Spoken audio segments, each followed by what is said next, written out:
وين هي الدولة اللبنانية ترد وين هي؟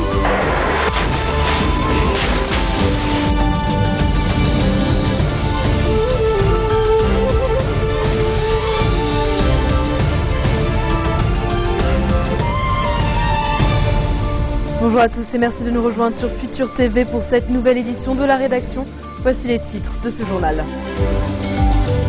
Retour au calme à Saïda au lendemain d'accrochages confessionnels. Les responsables appellent à mettre fin aux tentatives de semer la discorde qui se propage d'une région à l'autre du Liban. Le G8 conclut sa réunion annuelle sans trouver de terrain d'entente sur le dossier syrien. Barack Obama, lui, refuse de préciser la nature de l'aide américaine aux insurgés. En Afghanistan, les talibans annoncent vouloir renouer le dialogue avec Washington. Mécontent de se voir exclu, Karzai annonce la suspension des négociations avec les Américains.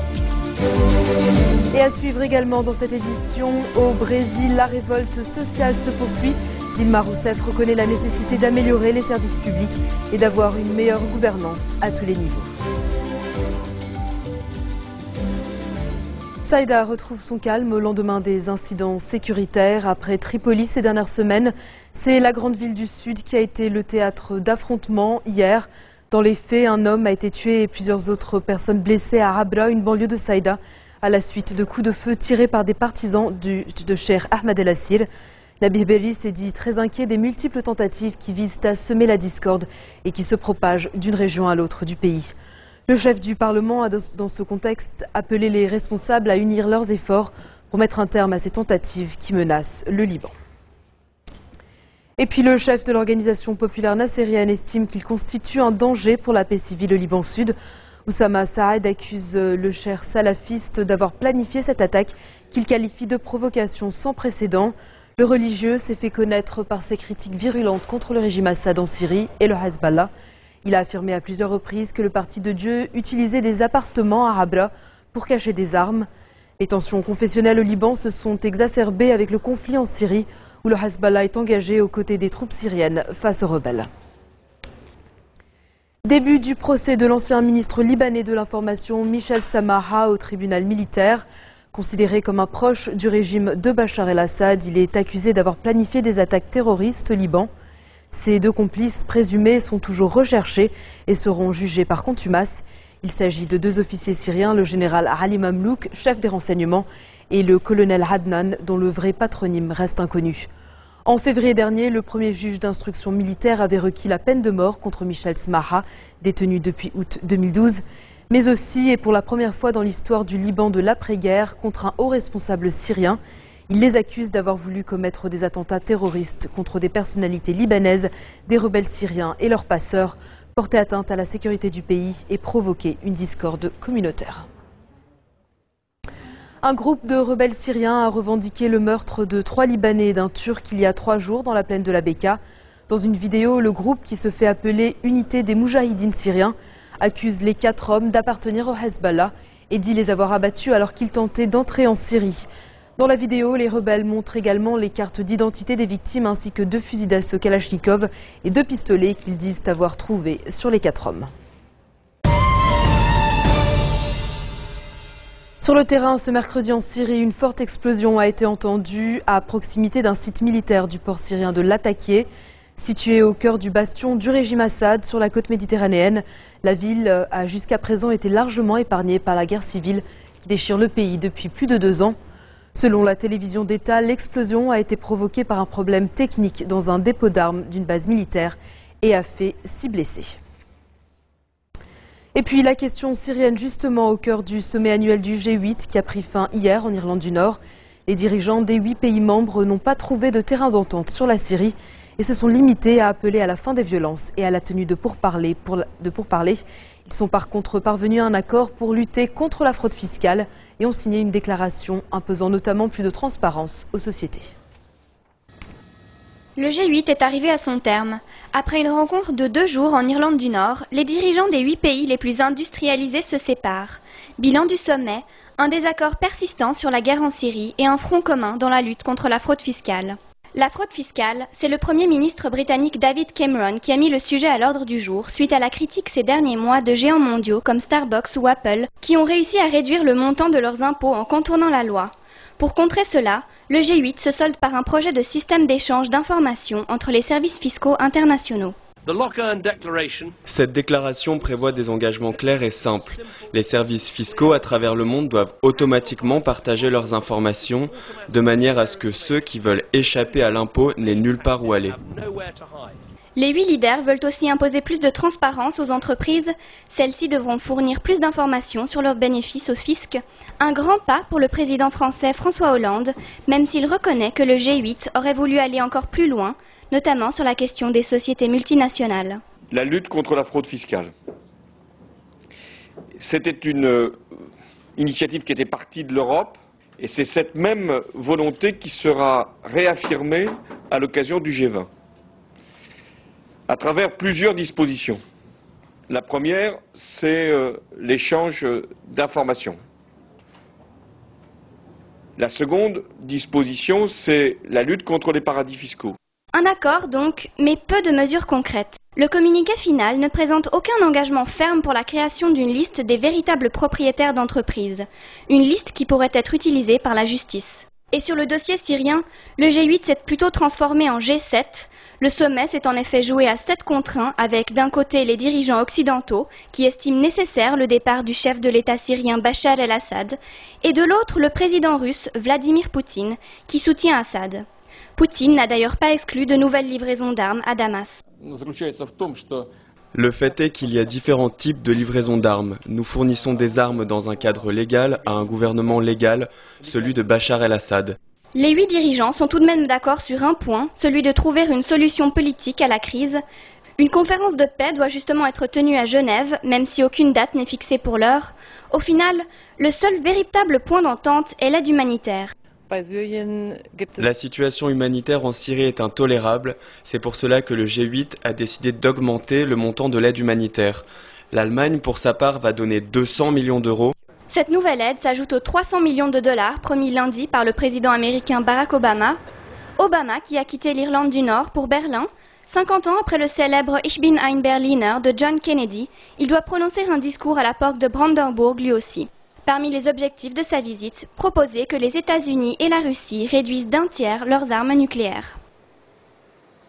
Et puis depuis Berlin où il arrivait plus tôt aujourd'hui, Barack Obama a refusé de préciser la nature de l'aide que les États-Unis se sont engagés à apporter aux rebelles syriens.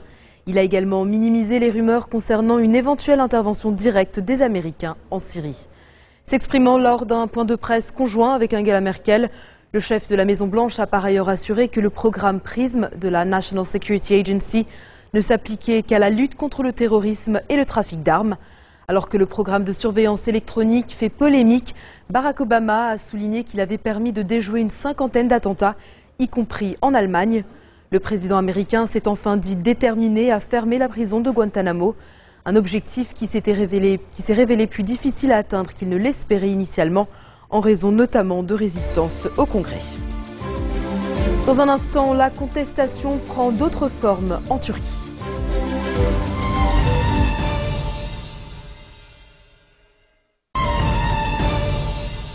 Retour sur le plateau de l'info de Futur TV. Les négociations sur la présence américaine en Afghanistan après le départ de l'OTAN sont au point mort. Le président afghan a décidé de mettre fin aux discussions en cours après que les États-Unis ont annoncé une rencontre prochaine avec les talibans. Rupture des négociations entre le gouvernement afghan et Washington. L'accord bilatéral de sécurité est dans l'impasse au lendemain du passage de témoins entre les forces internationales de l'OTAN et l'armée afghane. À l'origine de ce changement, le président afghan Hamid Karzai qui marque ainsi son mécontentement vis-à-vis des prochaines négociations entre talibans et américains au Qatar. En Irak, l'échec d'un tel accord de sécurité avait conduit au retrait total des troupes américaines, une situation que les États-Unis cherchent à éviter.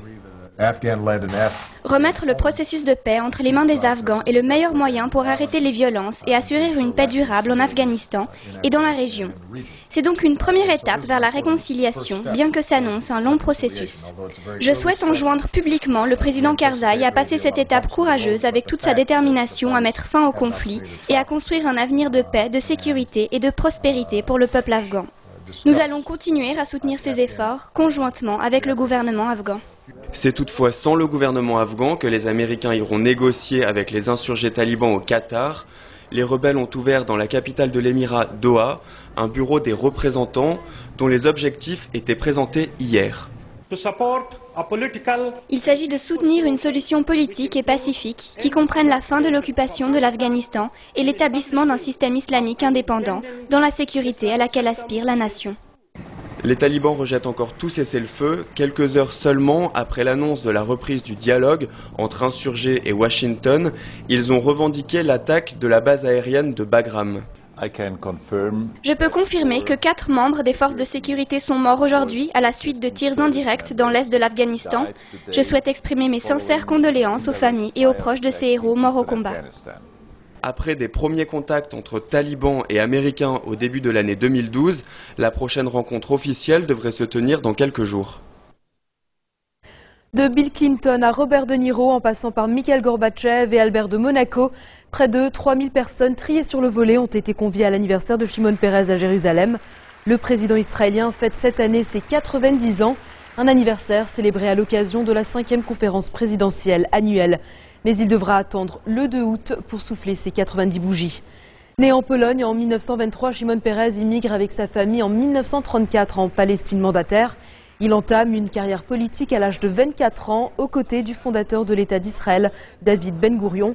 Il est considéré comme le père de la bombe atomique israélienne. Plusieurs fois ministre, Shimon Peres a été chef du gouvernement à 2 reprises.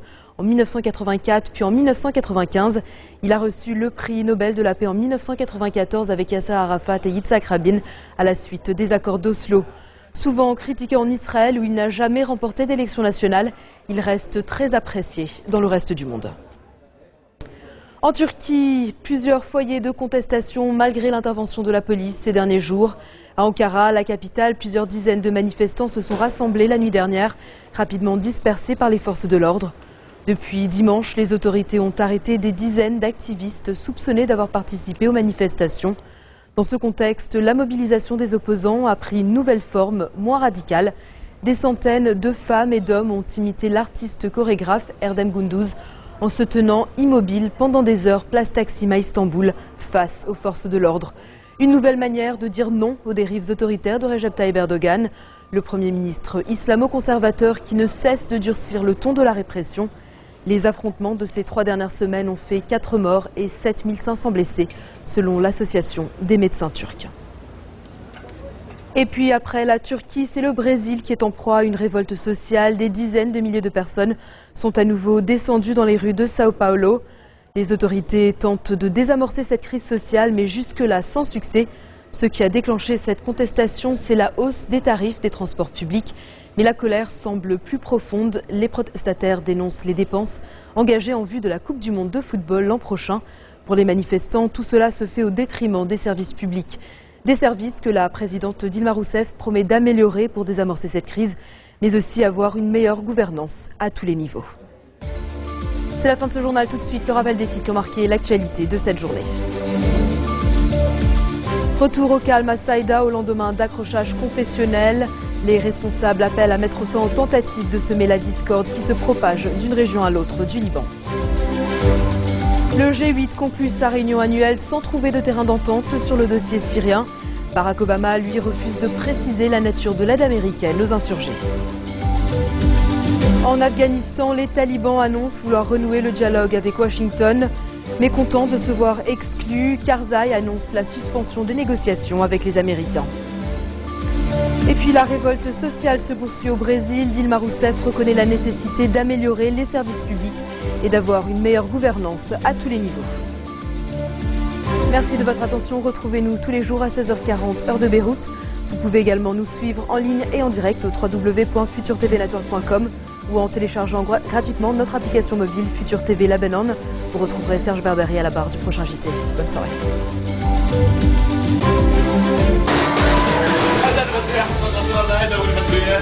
وين هي الدولة اللبنانية ترى؟